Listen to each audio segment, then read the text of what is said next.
शंकर विचलित हो जाए, ठंडी करने विष की ज्वाला।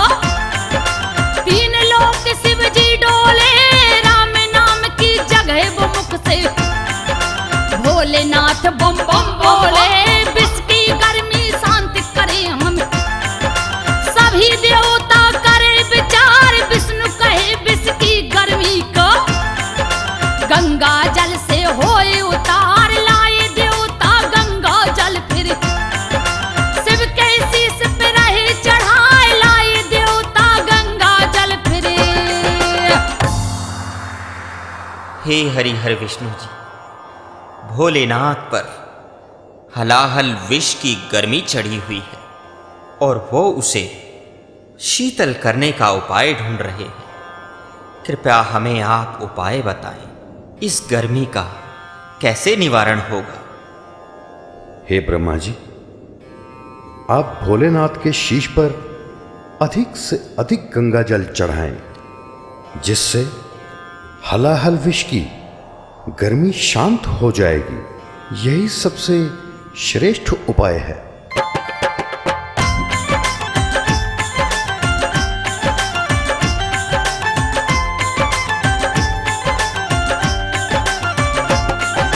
सभी देवताओं ने मिलकर जल भोले पे दिए चढ़ाए, तभी से गंगा जल भक्तों शिव के शीश पे चढ़े बता।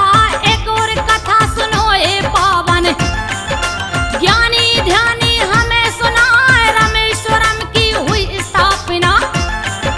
श्री राम ने की बतलाए, अपने दूतों को बुलवा कर। प्रभु उन्हें आदेश सुनाए, प्राण प्रतिष्ठा करने हेतु। 7 नदियों से जल ले आए, इस जल से फिर किया राम ने शिव का रुद्राभिषेक बताए। उसी समय से ही कावड़िया गंगा जल ये भर के लाए, बड़ी ही श्रद्धा भाव से जल भोलेनाथ पे रहे चढ़ाए, बड़ी ही श्रद्धा भाव से जल।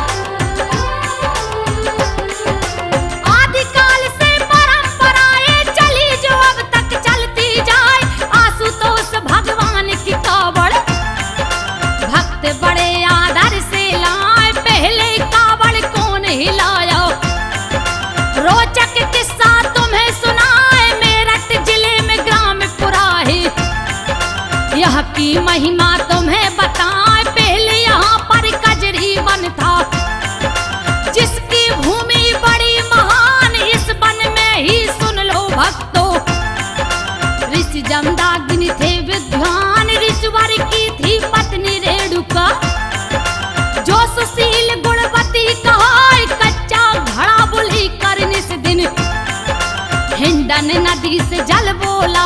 इस जल को कर शिव पर अर्पण, महादेव को शीश नवाए। इस जल को कर शिव पर अर्पण। सुनो प्रिय रेणुका, हम किसी जरूरी कार्य से कहीं जा रहे हैं। हमारे आने तक तुम ये आश्रम छोड़कर कहीं नहीं जाना। और सुनो, हमारे बाद यदि कोई अतिथि यहां पर आए तो उसका सत्कार किए बिना उसे जाने नहीं देना। जो आज्ञा स्वामी, मैं आपके वचनों का पूरा ध्यान रखूंगी। आप निश्चिंत होकर जाइए स्वामी। अच्छा देवी, अब हम चलते हैं। अपना ध्यान रखना।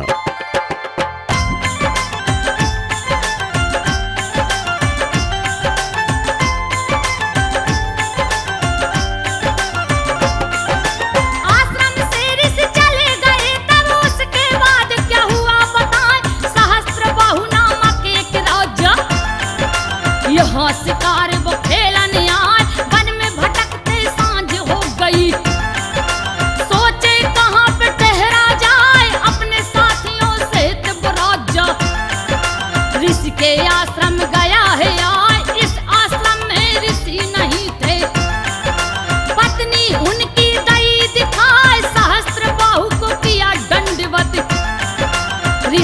मुनि उससे फरमाए, कौन वीरवर कहाँ से आए, अपना परिचय देओ बताए, क्यों इस वन में भटक रहे हो, किस कारण से यहाँ पे आए। सहस्त्रबाहु राजा फिर बोला, पहले जल हमें देओ पिलाए। सहस्त्रबाहु राजा फिर बोला,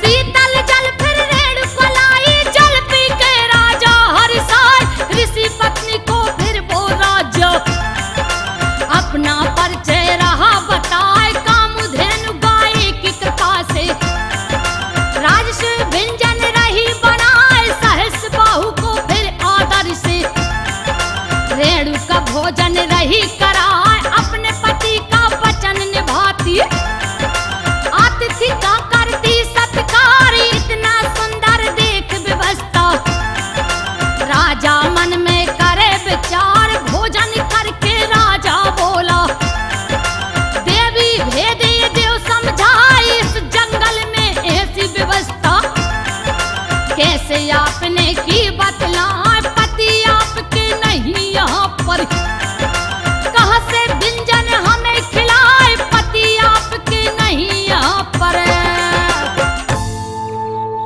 महाराज, ये सब कामधेनु गाय की कृपा से ही हुआ है। मेरे पति जमदग्नि ऋषि जी किसी कार्य से बाहर गए हुए हैं, उन्हीं के आदेश से मैं आपकी सेवा सत्कार कर रही हूँ। और फिर मैं आपको बता चुकी हूँ कि ये सारे व्यंजन मैंने कामधेनु गाय की कृपा से ही बनाकर आपको परोसे हैं। सुनो देवी, ये गाय हमें दे दो। नहीं, मेरे पति यहाँ नहीं है, उनसे बिना पूछे ये गाय मैं तुम्हें नहीं दे सकती। अगर तुम नहीं देती तो इस गाय को बलपूर्वक यहाँ से ले जाएंगे। साथियों, ले चलो इस गाय को।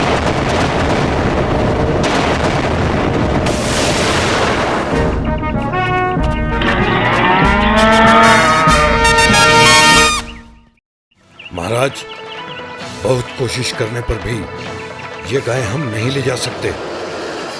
ये तो कभी लात मारती है और कभी सींग मारती है। अच्छा, तो हम देखते हैं। अरे, ये तो बहुत शक्तिशाली गाय है।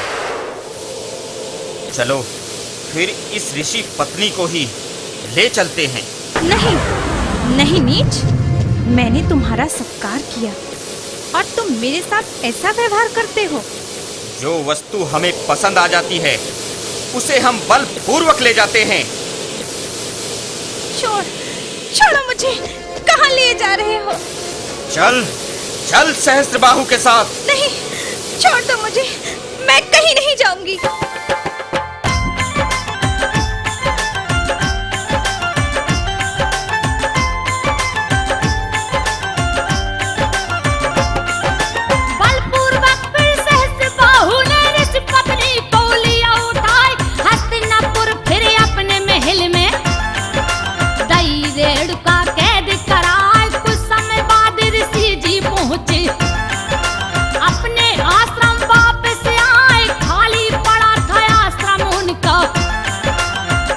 उनको नहीं दिखाई, इधर उधर पूछा ऋषिवर ने, किसी ने उनको दिया बताए। सुनो ऋषिवर, आपकी पत्नी सहस्त्रबाहु ले गया उठाए। बुरी खबर जब सुनी ऋषि ने, भक्तों भारी क्रोध दिखाई। इधर वो राजा की रानी ने रेणुका मुक्त दई करवाए, क्योंकि रेणुका उस रानी की बड़ी बहन थी, तुम्हें बताए, क्योंकि रेणुका उस रानी की।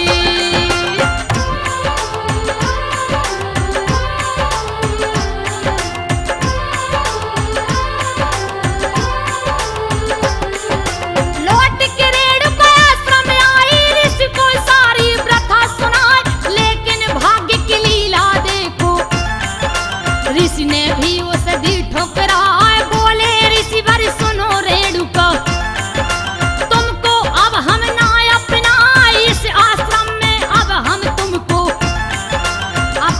बात नहीं रख पाए, बिलख बिलख के रोए रेणुका। पति को अपने रही मनाए, मैं निर्दोष हूँ मेरे स्वामी। शंका मन की आप मिटाए, आश्रम छोड़ के ना जाऊंगी। मृत्यु दंड भले मिल जाए, मेरी दृष्टि में पवित्र नहीं तुम। ऋषिवर बोले आंख दिखाए, बोली रेणुका मैं पवित्र हूँ। स्वामी तुम्हें विश्वास दिलाए, बोली रेणुका मैं पवित्र हूँ। कान खोल के सुन ले रेणुका, मेरी दृष्टि में तू अपवित्र है और तुझे ये आश्रम छोड़कर जाना ही होगा। हम अब तुम्हें अपने साथ कदापि नहीं रख सकते। स्वामी, अगर आपको मुझ पर विश्वास नहीं है तो आप मुझे अपने हाथों से मार दें, ताकि पति के हाथों मरकर मुझे मोक्ष प्राप्त हो। जीते जी मैं इस आश्रम को छोड़कर कहीं नहीं जाऊंगी स्वामी, कहीं नहीं। तो ठीक है, हम तुझे मृत्युदंड अवश्य देंगे।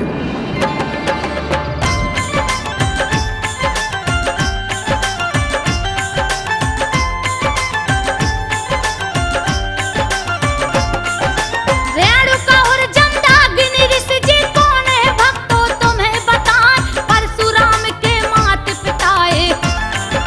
श्रद्धा से उन्हें शीश नवाए, ऋषिवर जी के 4 पुत्र थे। छोटे परशुराम कहलाए, पत्नी चरित्र पे शंका हुई तो ऋषि ने अपने पुत्र बुलाए। कहे ऋषि अपनी माता का, घर से शीश दे उड़ाए। मना किया तीनों पुत्रों ने, माँ की हत्या ना कर पाए। पुत्रों के सुन वचन ऋषि ने, ऐसा श्राप दिया बतलाए, जाओ पत्थर तुम बन जाओ। श्राप मेरा ना निष्फल जाए, हुए पुत्र तीनों पत्थर थे। चौथा पुत्र ऋषि बुलवाए, हुए पुत्र तीनों पत्थर के।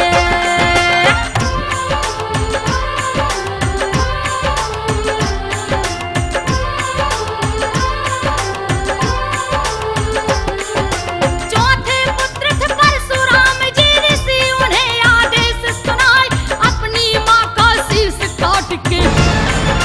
चिंता मेरी आप मिटाए, सुन के ऐसे वचन पिता के। परशुराम जी गए चकराए, हाथ जोड़ कहे परशुराम जी, कारण क्या है हमें बताए। हुई कलंकित तेरी माता, पर पुरुष घर ठहरी जाए। मृत्यु दंड इसे तुम दे दो, कुल का कलंक तभी मिट पाए। परशुराम की आंखें भर गई, माँ की हत्या पिता कराए। लेकिन मन में फिर ये सोचा, पिता की आज्ञा टाल न पाए। माता कभी न होए कुमाता, ममता का सागर कहलाए। माता कभी न होए कुमाता। परशुराम, तुम क्या सोच रहे हो? क्या पिता की आज्ञा का पालन नहीं करोगे? हे पिताश्री, आपकी आज्ञा का पालन करना मेरा परम धर्म है। मैं आपकी आज्ञा कैसे टाल सकता हूं? तो फिर क्या देख रहे हो? जाओ, तुम अपनी उस कलंकित माता का सर धड़ से अलग कर दो।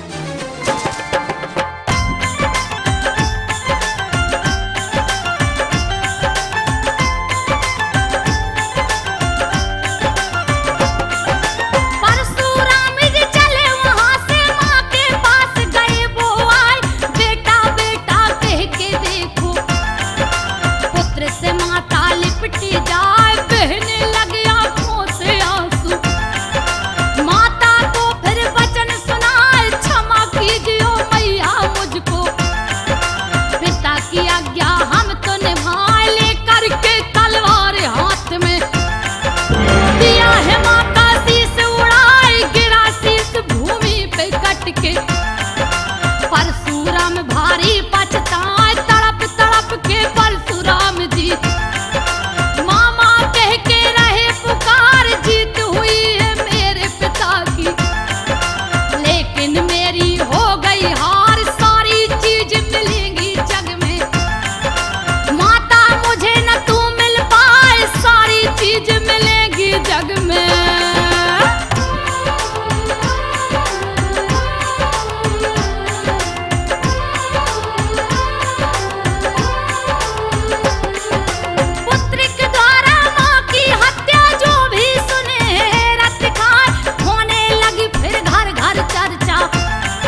नारायण नारायण।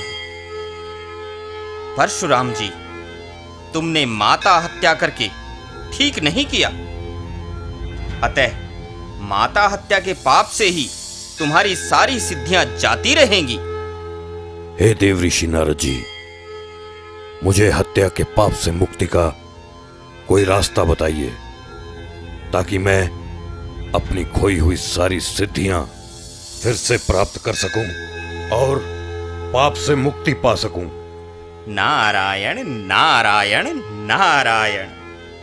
हे परशुराम जी, तुम्हें कांधे पर कावड़ रखकर गंगोत्री धाम नंगे पांव चलकर जाना होगा और वहां से गंगा जल लाकर पुरा महादेव जी पर चढ़ाना होगा।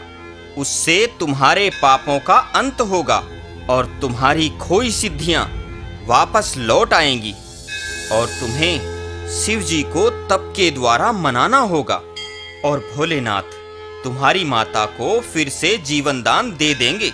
ध्यान रहे, कावड़ लाते समय कावड़ अपवित्र ना हो जाए।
मां गंगे, मैं परशुराम तेरा बालक बड़ी श्रद्धा से तेरे धाम कावड़ लेने आया हूं।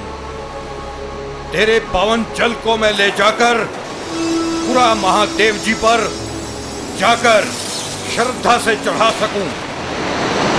मुझे आशीर्वाद दे और शक्ति दे। जय मां गंगे, हर हर गंगे।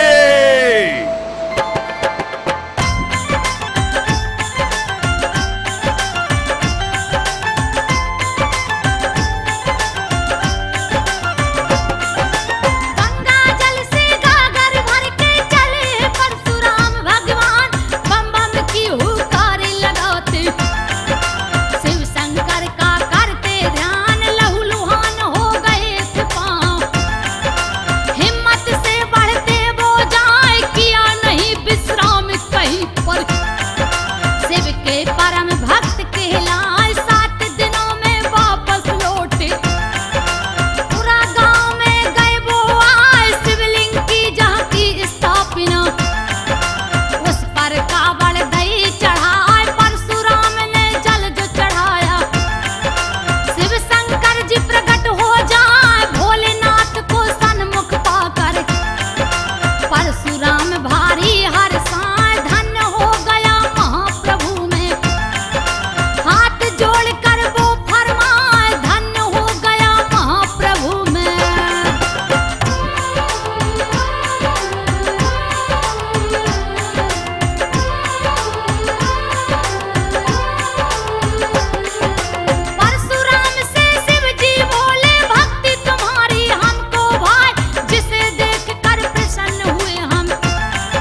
भोलेनाथ, आपकी कृपा पाकर मैं धन्य हो गया प्रभु।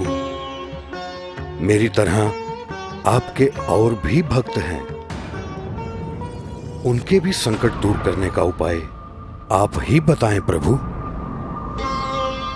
जो आपकी तरह श्रद्धा भक्ति से मेरी कावड़ लाएगा और मेरे इस स्थान पूरा महादेव पर चढ़ाएगा, उसे वही फल प्राप्त होगा जो तुम्हें प्राप्त हुआ है। मैं अपने भक्तों को कभी निराश नहीं होने दूंगा। और सुनो, ये फरसा हम तुम्हें प्रदान करते हैं। युद्ध के समय इसे प्रयोग करोगे तो सदा विजयी होोगे। तुम्हारी माता जीवित होगी, ये वचन देता हूं। तथास्तु।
स्वामी, मेरे पिता सहस्त्रबाहु आप पर हमला करने आ रहे हैं। आप अपने प्राणों की रक्षा करें।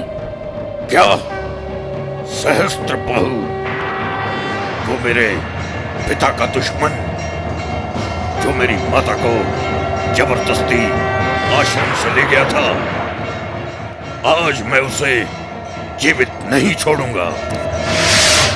अरे ओ कायर, हिम्मत है तो आ, मुझसे युद्ध कर।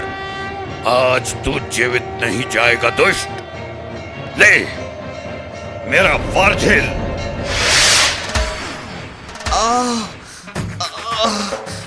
मुझे मत मारो, मुझे छोड़ दो, मुझे छोड़ दो।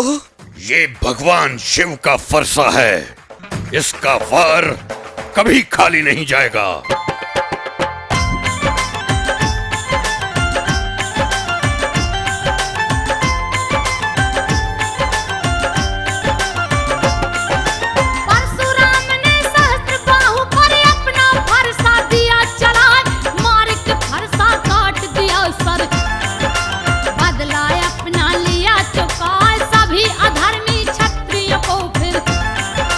परशुराम ने मार गिराए शिवलिंग की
बाबा, आपका ये हाल मुझसे देखा नहीं जाता।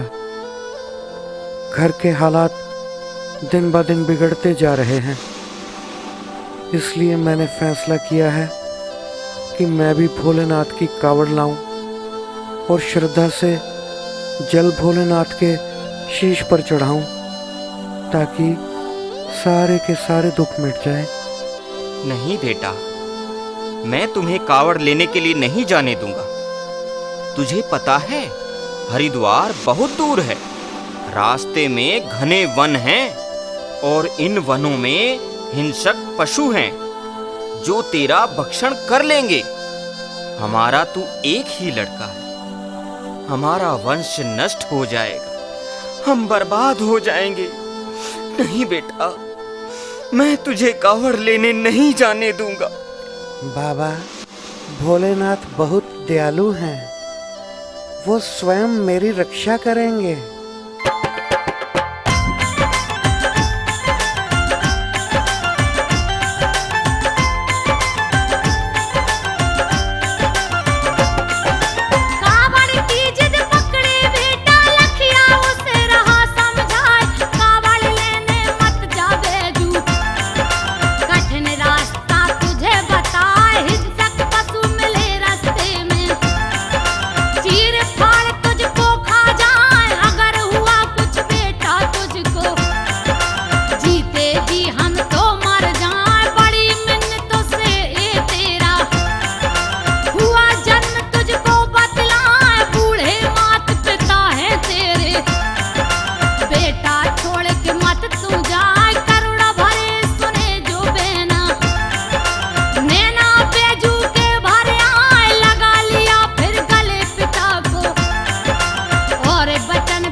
हम स्वयं चलकर तुम्हारे पास आए हैं। प्रभु आप, मैं धन्य हो गया भोलेनाथ, मैं धन्य हो गया। धीर धरो पुत्र, और मेरी बात ध्यान से सुनो। तुम मेरी कावड़ लाना चाहते हो? हाँ हाँ प्रभु, पर वो मेरे माता पिता को। तुम्हारे माता पिता को भय है कि तुम्हें कुछ हो न जाए। तुम्हारे माता पिता का भय मैं दूर करूंगा और वो तुम्हें कावड़ लेने स्वेच्छा से जाने देंगे। जब तुम कावड़ लेने जाओगे तो मैं तुम्हारी रक्षा करूंगा और तुम्हारे साथ बाल रूप में साथ चलूंगा। मगर प्रभु, मैं आपको पहचान कैसे पाऊंगा?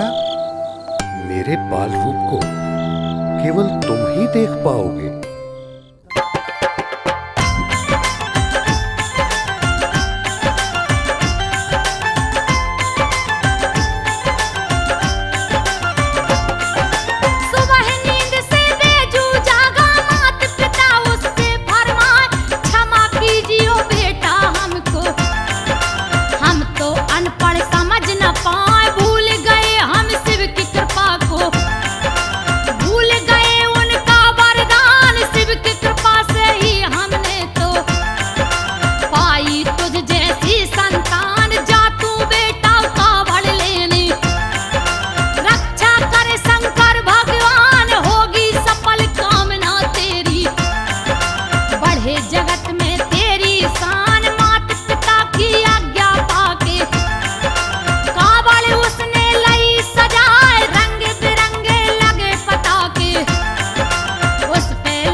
बैजू, अरे ओ बैजू।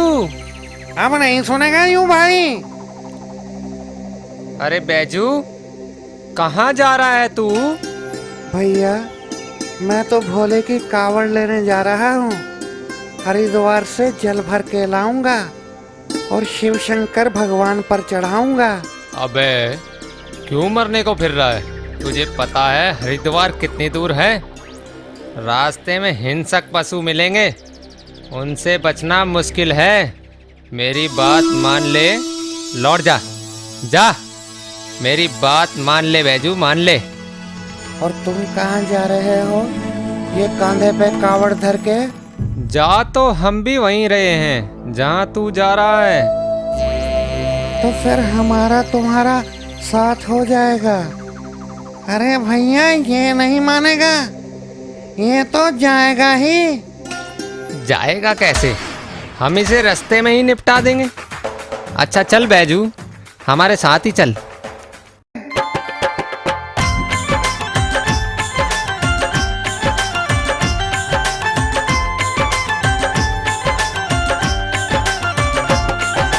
पता नहीं दुष्टों को शायद बैजू के संग शिव जी जाए। बैजू को दिख रहे थे शिव जी, दुष्टों को वो नजर न आए। बाल रूप और मोहिनी मूरत, शोभा जिनकी कहीं न जाए। माथे पे चमके है चंदा, घनी जटाएं रही लहराए। हाथ में है त्रिशूल सुहाना, मृगछाला भी बड़ी सुहाए। बना रहे थे दुष्ट योजना, शिव शंकर सब सुनते जाए। चलते चलते आया जंगल, देखा से बैजू घबराए। मुखिया के बोले फिर गुंडे, यहाँ विश्राम अब कर लिया जाए। बनी योजना क्या दुष्टों की, बैजू चाल समझ ना पाए। बनी योजना क्या दुष्टों की।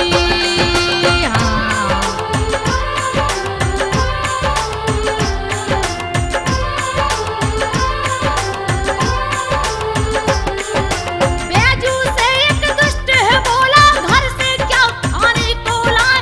मान दिए बेसन के लड्डू, खोल के बैजू उन्हें दिखाए। लड्डू मुझको दे दो बैजू, भोजन मेरा ले तू खाए। जहर मिला था उस भोजन में, शिव जी चमत्कार दिखलाए। नष्ट किया शिव जी ने जहर वो, गप्पा गप फिर बैजू खाए। हैरत में पड़ गए हैं दुष्ट वो, असर जहर का ना हो पाए। बाल रूप में शिव शंकर जी, लीला अपनी रहे दिखाए। चमत्कार शिव जी का देखे, बैजू मन ही मन हर्षाए। भोलेनाथ फिर करते लीला, आपस में दिए दुष्ट लड़ाए। भोलेनाथ फिर करते लीला। अरे भाई, मेरे सिर पे चपत कौन मार रहा है? जरूर बदलू ही मार रहा है। क्यों बे? ले ले ले। अबे मुझे क्यों मार रहा है? मैं नहीं हूँ, बे रज्जू होगा। अरे अरे रुको यार, सुनो मेरी बात। अबे तूने मुझे मारते देखा? नहीं, तूने देखा मारते? नहीं तो फिर, अरे तुम फिर यहाँ कोई भूत है? अरे भाग ले भाई, भाग ले भाई, अरे भाग ले भाई, यहाँ से भाग ले।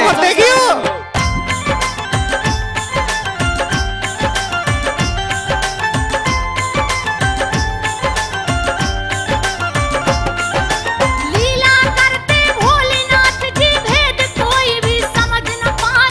बाल रूप में बैजू के संग, भोलेनाथ रहे मुस्काए। चले वहां से सब आगे को, बम बम बैजू कहता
योजना सफल बनाए अगर जो इसको हाथ लगायो। बैजू देगा शोर मचाए आ जाएंगे लोग गांव के। चटनी सबकी देंगे बनाए बदलू से फिर बिल्लू बोला। सूझे हमें तो एक उपाय इसके गले में पड़ा जो पटका। उससे फंदा देव लगाए हम अनेक और बैजू अकेला। कछु हमारा ना कर पाए हम अनेक और बैजू अकेला। अरे ये क्या कर रहे हो?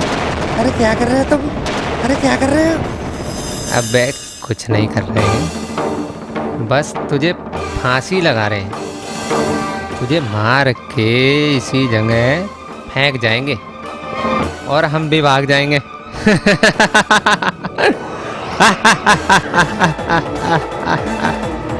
अरे भोलेनाथ, अरे भोलेनाथ, अरे भोलेनाथ, अरे मेरी रक्षा करो भोलेनाथ। अरे कोई चमत्कार करो भोलेनाथ। अरे मेरे प्रभु। भागो! अरे भागो! नाग! अरे भागो रे भागो। नाग! अरे नाग! जय भोलेनाथ, जय भोलेनाथ।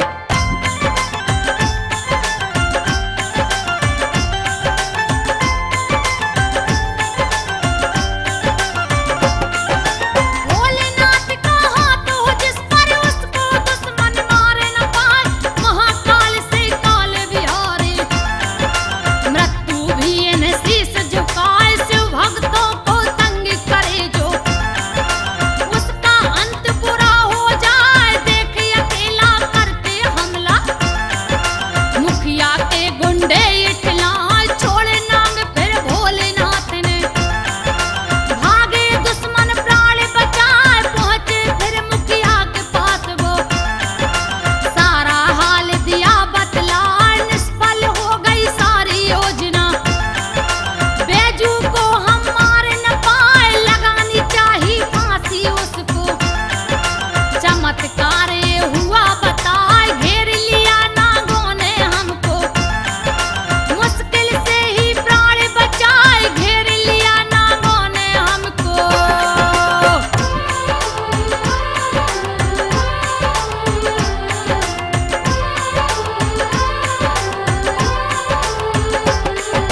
सुनकर बातें अपने लोगों की मुखिया रोष में गयो है आए। मामूली सा एक वो बालक उसका तुम कुछ ना कर पाए। हाथ जोड़ कर बोला बदलू सुन लो मुखिया ध्यान लगाए। बैजू पर है शिव की शक्ति उसका कोई क्या कर पाए। आगे बबूला हो गया मुखिया गुंडों को फिर हुक्म सुनाए। बैजू की तुम टांग तोड़ दो हरिद्वार वो पहुंच न पाए। कर दो उसकी अशुद्ध कावड़ जल भोले पे चढ़ा न पाए। चले हैं गुंडे मुखिया जी के बैजू के फिर पास वो आए। कांवरिया का भेष धरे वो साजिश देखो रहे रचाई। कांवरिया का भेष धरे वो। चलते चलते थक गए पर बैजू दिखाई नहीं देता। लगता है शायद ज्यादा आगे निकल गया कांवर लेके। अब बिल्लू वो देख देख वो जा रहा है, बैजू चला जा रहा है मजे से। चल उसे मजा चखाते हैं, आज इसकी टांगे तोड़ देते ना। क्यों बे बदलू के बच्चे, तूने मुझे डंडा मारा? अरे नहीं भाई, मैंने तो बैजू को मारा। अबे झूठ बोलता है, तूने ही मुझे डंडा मारा है। तू अबे मेरी टांग तोड़ दी।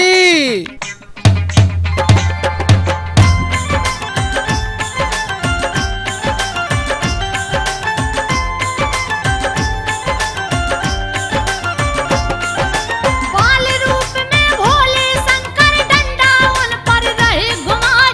हैरत में पड़ गए वो गुंडे, कौन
मुखिया जी, बैजू शिव मंदिर में कावड़ चढ़ाने जा रहा है। अबे नालायक, क्या बकता है?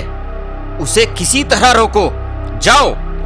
मगर मुखिया जी, उसके साथ उसके माता पिता और गांव के बहुत सारे लोग हैं। हरामखोरो, तुम कुछ नहीं कर सकते, मुझे ही कुछ करना होगा। चलो मेरे साथ। अरे अरे, ये क्या हुआ? मुझे तो आंखों से दिखाई नहीं देता। मैं अंधा हो गया। मुखिया जी, ये सब भोलेनाथ का चमत्कार दिखता है। तो फिर देख क्या रहे हो? मुझे शिव मंदिर ले चलो, मुझे अपने पापों का प्रायश्चित करने दो। जल्दी चलो, कहीं देर ना हो जाए, जल्दी चलो।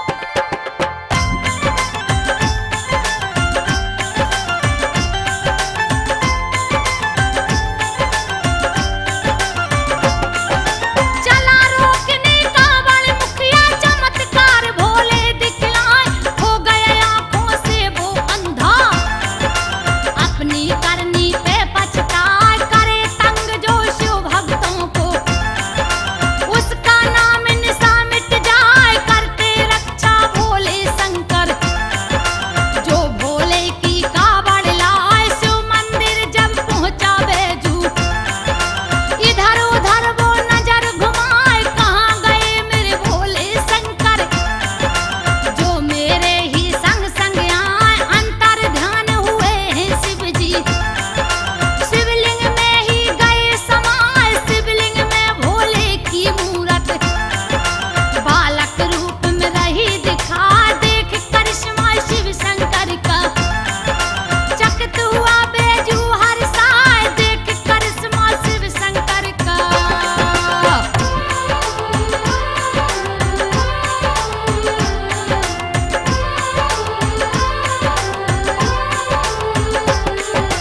हर हर महादेव वो भोले, शिवलिंग पर जल दिया चढ़ाए। इधर वो देखो अंधा मुखिया, रोता बिलखता मंदिर आए। गांव वाले मारे हैं पत्थर, मुखिया हाय हाय चिल्लाए। मिली सजा मुझको पापों की, हम तो प्रायश्चित करने आए। भोले की चौखट पे देखो, नाक रगड़ता और पछताए, करता विनती शिव शंकर से। दया के सागर आप कहाँ, दे दो मुझे नैनों की ज्योति। इतना दुख हम ना सह पाए, करुण पुकार सुनी भोले ने।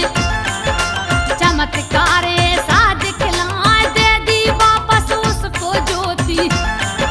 मुखिया भोले के गुण गाए, दे दी वापस उसको ज्योति।